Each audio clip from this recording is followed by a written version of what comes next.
Welcome to the Modern Homesteading Podcast.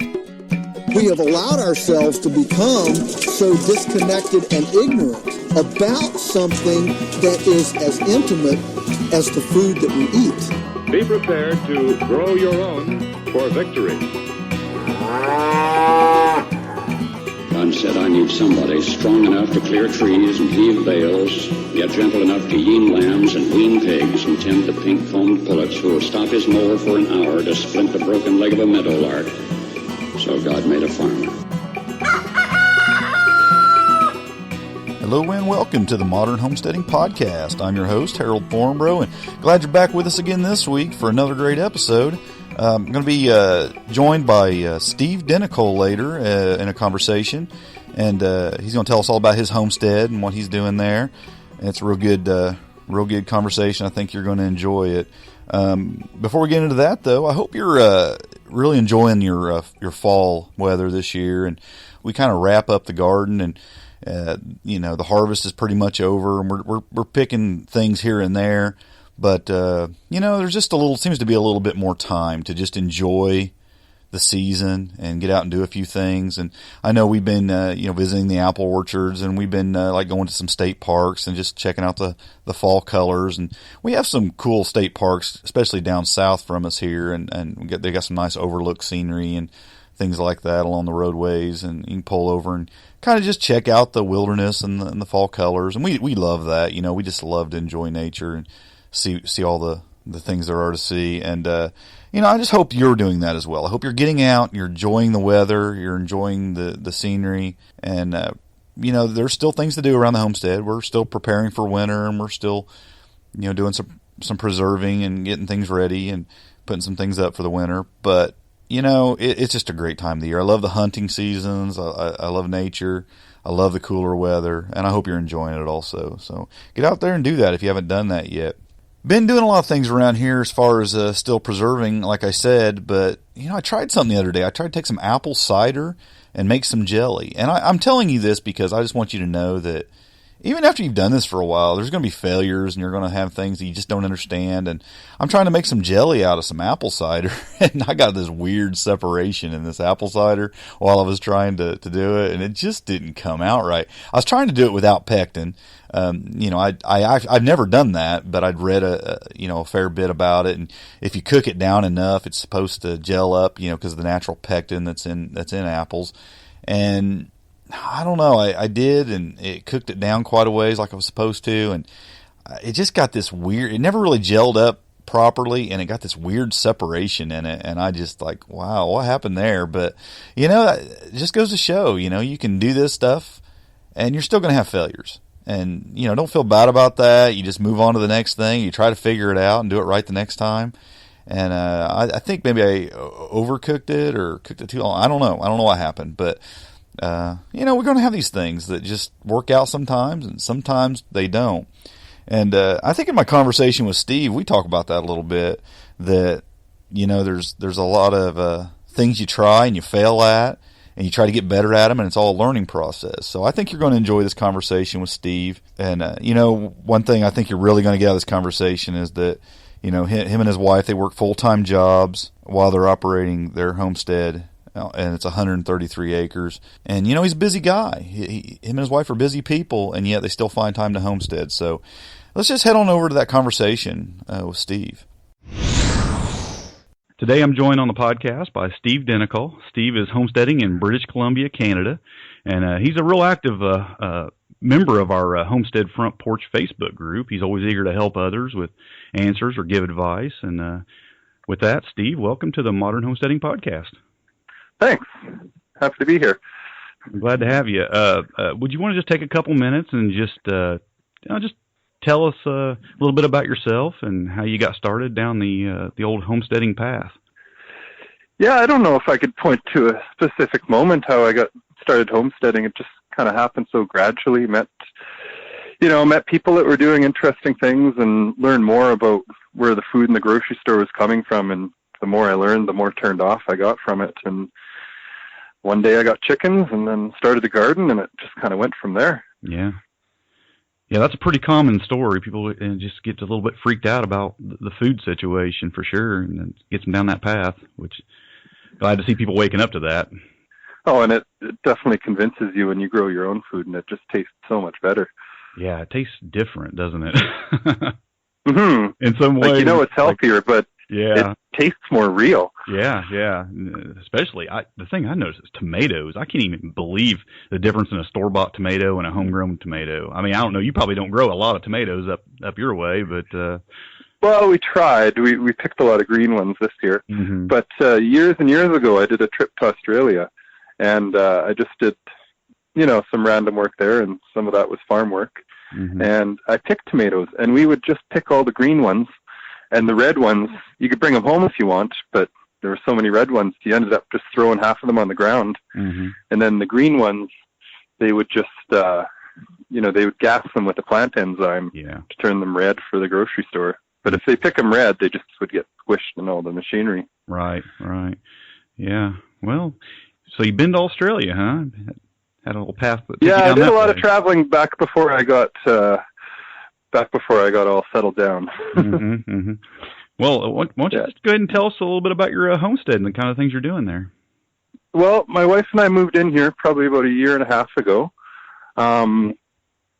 We brought our chickens with us, and our plan was to just work on the house. And, this place was a little neglected when we moved in. We were just going to get it cleaned up, get the house ready to live in and all that.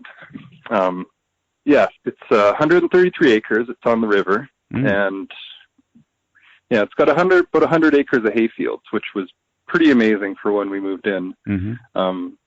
We just didn't really have to do much. Someone that we met in the neighborhood came and cut our hay.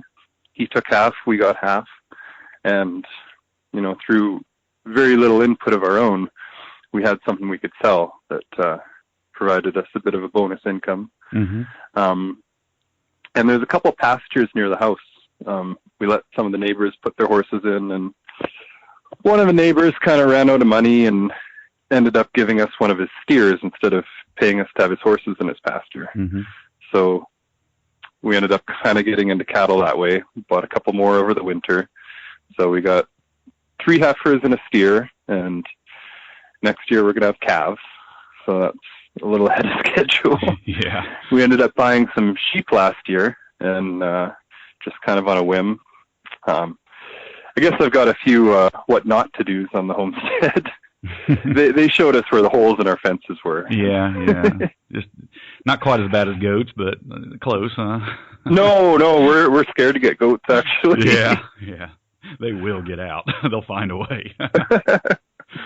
Well, we were pretty lucky when the sheep got out, because we thought we'd lost them, and then it turned out they just went into the barn. So that's the livestock you're doing, just sheep and cattle? Yeah, and chickens. Oh, and chickens, yeah. This year we tried some meat birds and some turkeys. We've probably got about, on average, 35 to 40 laying chickens. Mm-hmm. And some of them go broody all the time, so we end up hatching a lot of chicks. I think this year we probably hatched about 150 chicks. Okay. And it works great for us because it replaces the layers that we have, and we end up selling a lot. And mm-hmm. it's a bit more work, but you make a bit more money off it than you would for eggs. Mm-hmm. And it's just kind of exciting to be having little chicks hatch, and we've got so many mixed breeds. You kind of see them grow up into all these different colors. It's kind of neat. Yeah. So, are you selling your eggs at like markets, or how do you? No, just through people my wife knows. She was cutting hair for a while, so that really, I've lived here for maybe in the community for 3 or 4 years now, mm-hmm. and within a month of her being here, she knew more people than I did. She's cutting hair, and now she's a coach of the figure skating club. So she's just right in with the community, and we, the demand exceeds the pie when it comes to anything we grow here. Mm-hmm. But we're at a pretty small scale. Yeah. Same thing with your, what do you, the sheep, or is that, are raising those for meat, or, and the cattle as well? Or? Yeah, they're hair sheep, so okay. Their wool's pretty useless. Mm-hmm, yeah. But we just started with 3 bred sheep last year, and they lambed over the winter. It wasn't quite the ideal time of lambing. We had to stick around for Christmas and New Year's and all that, because I think our first lamb was born December 23rd, so we didn't get to go down to see our family, but it was a pretty exciting time anyways. Yeah, we ended up having 5 lambs. One unfortunately got bloat. It was a bottle-fed one, and I guess that's something we need to learn a little bit more about, because they are pretty susceptible for bloat between 3 and 4 weeks once they start transitioning from milk to hay. But it's part of the learning curve. Oh yeah, it's all a learning process, isn't it?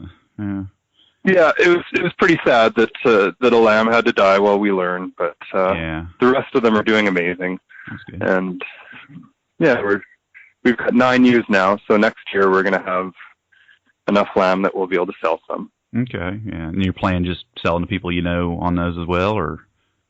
I think so. The people I think we know enough people that like lamb, and if not, Carly will probably just put an ad up at the rink, or we'll just put an ad up online. Yeah. But I don't expect we'll be overwhelmed with lamb meat this year. Yeah. Well, it sounds like just in the livestock alone, you got enough to keep you busy, but you do quite a bit of gardening as well, right? Yeah, well, the garden, this is our first year with the garden. I had a garden at a previous place I lived at, but this is the first year at the garden. It's kind of your classic story. Potatoes and zucchinis were out of control, and we were giving away zucchinis and freezing zucchinis, and I eat a lot of potatoes, but we've got at least 2 wheelbarrows full of potatoes, so maybe you'll see me through the winter. Yeah, that's a nice little crop. Tomatoes, we had a lot of green tomatoes. We're up in zone 4, so we could potentially get a hard frost in the start of September. Yeah. So it's a little touch and go with some of these things. Sure, you see a hoop house in your future or anything like that to extend your growing season, or? Yeah, we'd like some sort of greenhouse. We're probably a few years away from having the time to build something like that. Yeah. But it's definitely something we talk about all the time. Oh, because the people that do have greenhouses, then they can grow properly ripened tomatoes and eggplants and stuff you guys enjoy down south. Oh yeah. I mean, I would think you definitely would want that up there. I mean, extend that growing. I can't even imagine trying to grow food in the short seasons that you guys have to grow in. Yeah, some things do really well. Your root vegetables do really well because you can get them planted before your first frost.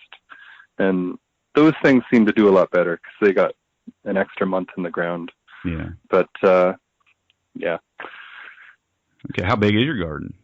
Oh, I would say it's not that big this year. We're going to double it next year. Okay. It's probably maybe 15 feet by 40 feet or so, something along those lines. So that's just a good-sized garden to start with, and doubling it next year, it's probably going to feel like twice as much work, right? Yeah, well, we're kind of at the point where just with the animals we have, we've got enough meat for a year. And if we do a better garden, maybe we can have vegetables throughout more of the year, and eventually through preserving be able to support ourselves with food that we've grown almost the whole year. But where we're putting the garden next year, we've got our meat chickens and turkeys in these dog kennel cages so that they can peck at the grass and fertilize the ground, and we move them every once in a while. But we did find the grass where we put our garden this year to be a bit of a hassle to weed. Yeah. So hopefully round 2 of the garden's going to be a little better. Yeah, it'll be just like the animals. It'll be a learning curve, and those get better and better each year. For sure. And you do it. Some things you have to just try and fail and switch to something else and just keep trying things till you get the system that works, right? And that process makes you a little more efficient too, because we do feel a little overwhelmed at times. I think we let our enthusiasm get away from us here and there. Yeah, you've got a lot going on. And then get a little stressed out. Yeah, for sure. Well, we both work full time too, so it is a lot. Yeah. Well, I've had some chats with you on Facebook a couple times, and it sounds like you're pretty into foraging, like mushroom foraging and things as well. Yeah, it's something I did more before we owned property. yeah, I learned a variety of mushrooms that we can eat, and I work out in the bush too, so whenever I see a berry I can eat, I have a couple. Yeah. How did you really learn that? I mean, is it just something you grew up doing, or somebody teach you that, or what? When it came to mushrooms, I met someone that was into picking mushrooms, like very experienced, but he didn't have a car, and I wanted to learn, so I gave him a ride out to the mushroom patch, and he showed me, a real variety of mushrooms I could pick. I live in a totally different climate now, so I've been learning the different mushrooms we have here. And I've actually learned of a couple that grow basically in our backyard. And it's pretty nice. You can just walk back there, pick a couple mushrooms, and you got a nice little side dish. Yeah, for sure. Yeah, that's something I've always been a little bit leery about. We have, we have a few kinds around here that are safe to eat. I really only grab a couple kinds, that I'm sure about, and I just avoid the others. But I've never really had that, my dad showed me, a few things, a couple you could eat, but I haven't really had that mentor to kind of take me around, and it's just a little scary to me just to start, picking and eating things you just ain't 100% sure about. Yeah, it is, and some are safer than others, like some have dangerous look-alike mushrooms, and some are quite unique looking, like the giant puffball mushrooms that grow here. And no one showed me any of those, but I read maybe 10 different web pages before I tried one, and they all, reached a consensus and said that there's nothing that's the size of a rugby ball that's that looks like this. Yeah, we have those here too, and the morels, and those are about the only two I feel. Oh, the morels are good. Yeah, those are about the only ones I feel safe, grabbing and eating. Though the rest of them, I kind of just I think it's what it is, but I'm not 100% sure, so I kind of push it off to the side. But I'd like to. That is something I like to get better at, and run into somebody who could kind of show me the ropes and some different fungus to dig up and eat, because that's I love mushrooms, and it's free food, and you get you a nice nature walk out of it while you're doing it, and there's really nothing bad about it unless you get the wrong kind. And I've read that you can order these logs, and they're already inoculated with the mushroom spores, and you can just place them somewhere in your property and start to cultivate these things. Yeah, I actually had a guy on the podcast back when I first started. He was like the fourth podcast I did, and he actually had a farm, a mushroom farm, where he just grew, I think he said something like 100 varieties, and a lot of them in logs. Wow. And he was growing them in straw and all kinds of stuff over in Illinois, and running quite a good business out of it, selling them at market and stuff, because those can go for a pretty penny. Oh yeah, the non-grocery store mushrooms, there's a huge variety of what you can get. And the price is pretty good. Like when I was picking chanterelle mushrooms, we were selling them for $10 a pound, and I'd look at some of the markets and see some of the other mushrooms, and they were up to like $30 a pound for a few varieties. Wow. Yeah. You could make some money if you know what you're doing there, and if you had it sounds like you've got plenty of room that you could do some commercial growing of mushrooms if you wanted to get into that at some point. You got, you say 133 acres, you said?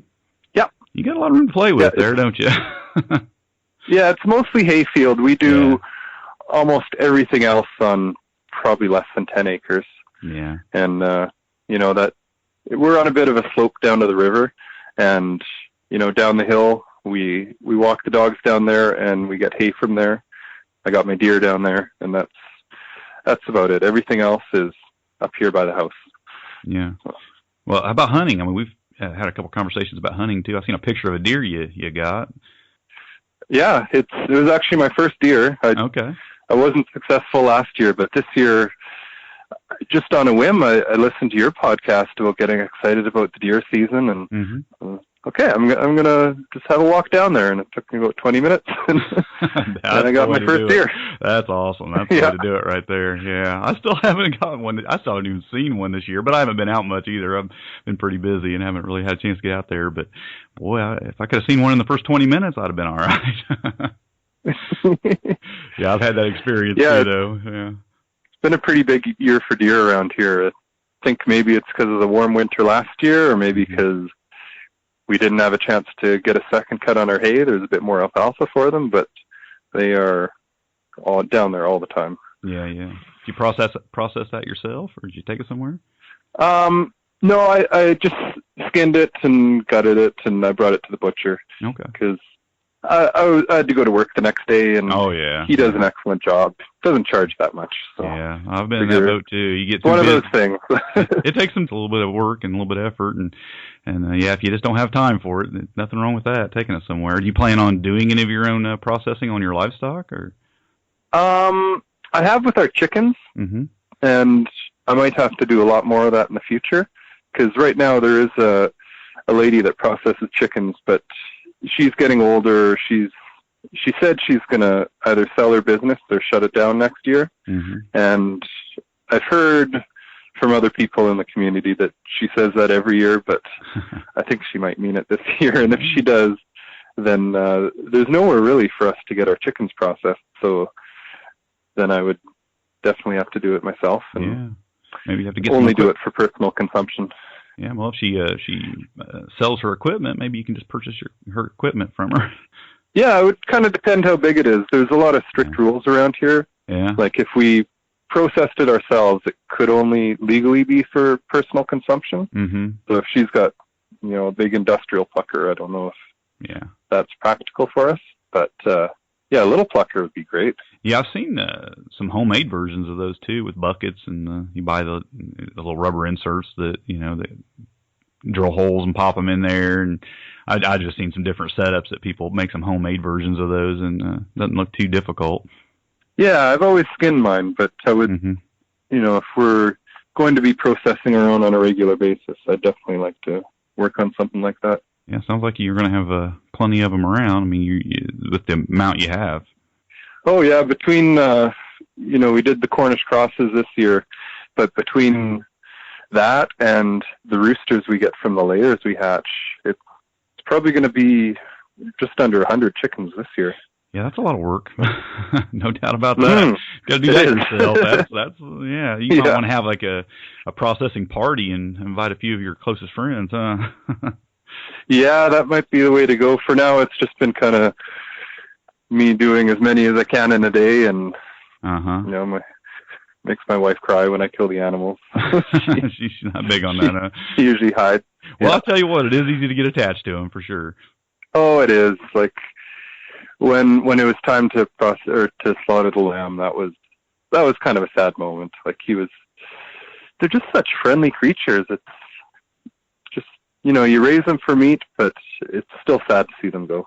I worry when I see people who can kill animals with ease and absolutely no emotion about it at all. It makes me a little nervous. 'Cause I think you should feel something when you take the life of an animal, even hunting. But it's less when you're hunting than when you're raising livestock.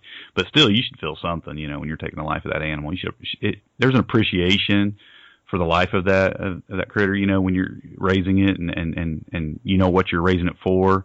And, I've met people, though, that it seems like it doesn't. I mean, I guess after you do it so much, you don't show the emotion, but it seems to me you should always feel something, Yeah, I agree 100%. Yeah. Well, let's talk about plans for the future of your homestead. I mean, we talked about a couple things, expansions here and there, but what are things you thinking about doing? Or? Oh, we go kind of back and forth on our plans a lot. We're just deciding what to do, but we're going to have calves in the spring, so we'll see how that goes. I think we'll probably get enough cattle and sheep just to eat up the pasture that we have near the house. And we've got plenty of hay to feed them over the winter. So, and they're pretty low maintenance in the summer, at least. We mostly just have to fill up their water. In the winter, it's a little more work, but it's not too bad because I'm working less.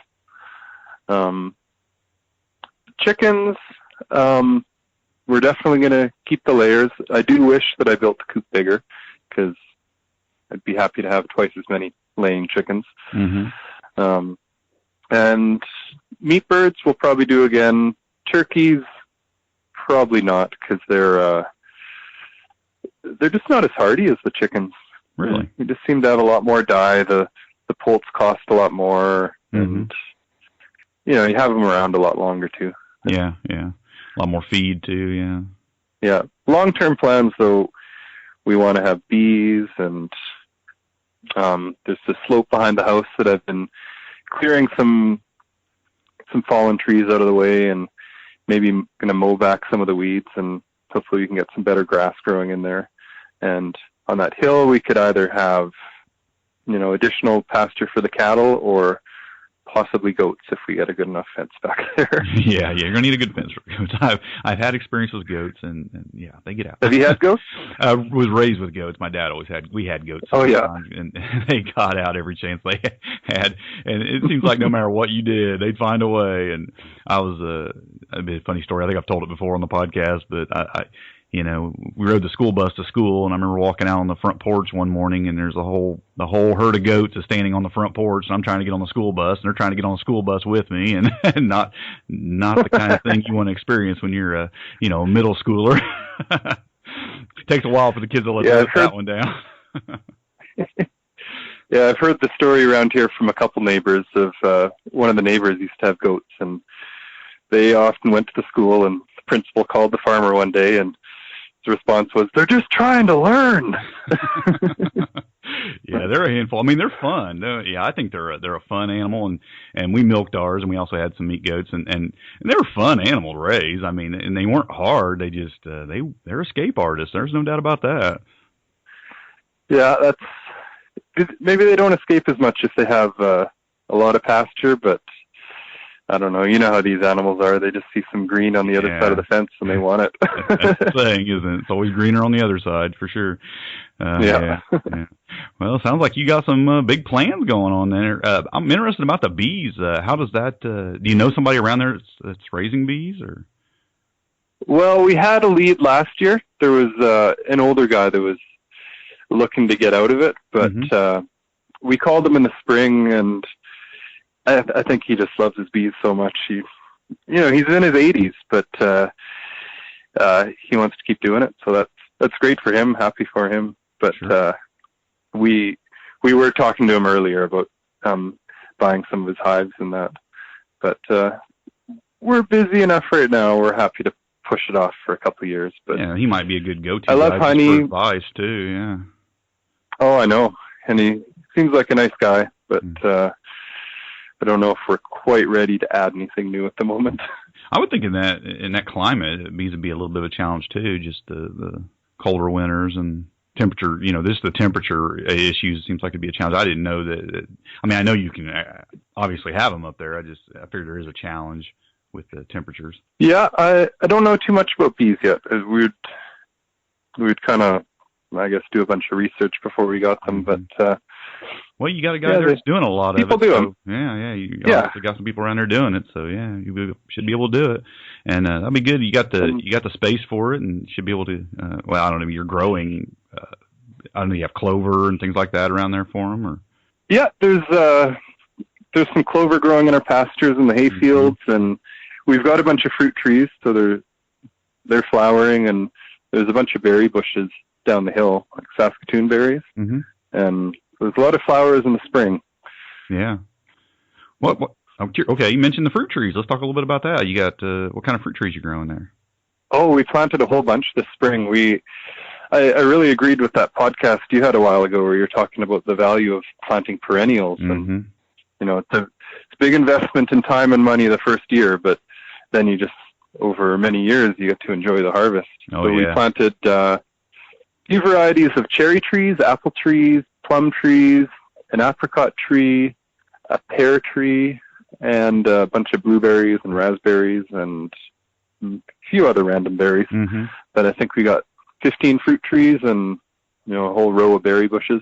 Oh yeah, that'll be plus nice. An asparagus garden, and that'll be good for 30 years or so. Yeah. So that's the I mean, for people who work full time and don't have a lot of time to invest in planting. I mean, you can get a lot of great yields for many years off of some trees and bushes, and like you said, even asparagus and things like that. Yeah. Yeah, and I just like being able to walk around the property and just eat various things off the trees or the bushes. Yeah, it's nice. No cooking required. It's as good as it's ever going to be. Sure. Take a stroll and have your dinner. Yeah. Yeah. That is the way to go. Well, Well, I'm curious about if you have any advice for folks that are maybe getting into homesteading or thinking about it or just getting started. Maybe they don't have 130 acres or not even 1 acre. What would you say to that person? Well, like I said, we use such a small portion of our property. The only difference between having that additional 100 and whatever acres down the hill is that we sell hay instead of buying hay. Mm-hmm. But chickens are a great place to start. We've definitely learned a lot with them and enjoyed having them. And I guess the main bit of advice that I would have is go a bit slower than we did. Yeah. It's a little overwhelming at times, and there's some days, like there was one day when the tractor broke down, and I was just wondering, what are we doing? Just totally overwhelmed, and it ended up being quite an easy fix, but it's a bit of a roller coaster when you're learning. You're up and down, and it'd be a little less stressful to go a little more slowly than we did. Yeah, I've done a few of these interviews, and I think everybody has made a comment. Just about everybody has made a comment like that. And just take it slow, do one thing at a time, and just take it easy and relax, and get good at one thing before you move on to the next thing. Yeah, it's just so easy to get excited and go buy some sheep and go, go get some cattle. And I agree with you on the land thing too. It just so many people I've talked to. I've done a couple of interviews with people who had big land, a lot of acres, and that is often what they say. We're using 1 acre of it, or 2 or 3 acres of it to actually homestead. And there's this extra. They have wooded lots or fields or whatever, but most of their homesteads are done in 1 or 2 acres a lot of times. So I think there's just this major misconception that it takes 100 acres to homestead, and that's been my goal, to try to convince people otherwise. I mean, it's nice to have, and it's a blessing to have it, but you don't need it to grow a lot of food and raise a lot of food. Yeah, if we just had 1 acre, we could still do a nice garden, still probably do enough chickens to have eggs and meat for a year. Yeah. Like, they don't take up much space. And there's other things you could do, like rabbits, and pigs don't take up much space either. There's a lot you can do with not much room. Yeah, we've enjoyed raising rabbits. That's a lot of meat, and you raise rabbits. You get a lot of it's easy to raise and doesn't take a lot of feed, and you can get quite a bit of meat from those. So that's something I've always tried to tell people in a city limits or small acreage, that you can produce a lot of meat with a small area. Yeah, that's actually something we're considering getting into too. More for the dogs than us, because we feed them raw food, and it's kind of expensive. And just to raise our own rabbits, like we have some space for them. We have some hay at least, and yeah, that'd be a good idea. Just a matter of time. Yeah, I've talked to a couple other people who do that. Just they don't even eat rabbit; they just raise it for dog food and to feed their dogs raw, and that is a good way to do it. Yeah. Yeah, I got kind of excited when I listened to your podcast about the colony raising, because up until that point, I thought you had to have them all in the little cages, and we just decided that sounded like a lot of work. But I'll tell you what, though, maybe there is a way for it. I went back to the cages, though, because you do get some disease issues with raising them on the ground. I mean, a lot of people do it. And, I raised a lot of rabbits, especially one summer I did it. There was just more than I could handle, really. And you can't have a lot of control over them, but you do get a lot of meat, but there is more disease issue because of raising them on the ground, for sure. But you would probably have less of that in your climate, I would think. Yeah, winter is good for that kind of thing. When you've got a long period with some freezing temperatures, does kill things off. Yeah, and rabbits love cold weather. They love it. Heat's what tears them up. They love the cold. Oh, yeah. Well, I guess they must do well, because we do have a lot of wild rabbits around. Yeah. Well, that's great. Sounds like you got a lot of stuff going on. Got some plans for the future that you're gonna move slowly on. And we're gonna try. Yeah. Sounds like you're doing some good things there. And I love you're in the Facebook group, the Homestead Front Porch Facebook group. You're real active in there. I love it that you're always eager to help folks out and give some good advice. And And I suppose if folks want to get a hold of you, they can join up with the Facebook group there and contact you in there, right? Yeah, for sure. I've found, as we learn, your best way to learn is just to talk to people, and people are usually eager to talk and share what they know and help you out. And, we've met some people in the neighborhood and the community that know more than we do. And, when we've got a problem with our cattle, we just give them a call, and they're always eager to help us. So any knowledge I can share with someone else, I'm happy to help. Sure, yeah, and that's why I love about doing these podcasts with and occasionally having folks on just to talk about their homestead and things, because we're all doing different things, and some of us are better at some things than other things, and we just need to be sounding boards for one another and really get the message out there and help out each other, and that's how we're going to learn. Yeah, and it's pretty cool you put that group together and brought everyone together and gave us that place to share our ideas. So, it is a great group. I've been absolutely amazed at just how good it's worked out, and there really is a lot of people in there helping each other and giving advice and such. And I've been thrilled to see that. Really have. That's exactly what I was wanting to see out of that group. Yeah, it's good inspiration wise too. Like when you have a tough day on the homestead, you can talk to people that have been through the same thing, or have gone through that and came out on the other side okay. Yeah, for sure. Yeah, and you know what? Everybody's having some kind of problem on their homestead. There's no doubt about that. We're all having an issue, or there's something we need help with, and nobody's got it all figured out in every area anyway, for sure. No, I think you need to live to about 1,000 for that to happen. Yeah, and something would still mess up, I'm sure. So, well, yeah. Steve, I'm gonna let you go. It's been really good talking to you, and I'm sure some people will give you a shout at the Facebook group there, and I really appreciate you coming on here and just telling us all the things you're doing and being available for that. Yeah, thanks, Harold. It was my pleasure. All right, we'll talk to you in the front porch there. Catch you later. Okay, thank you. Bye. Well, I hope you enjoyed hearing that conversation I had with Steve. I know it was a good talk. We talked about a few things that I kind of want to give some final thoughts on. First of all, just homesteading when you're busy working a full-time job.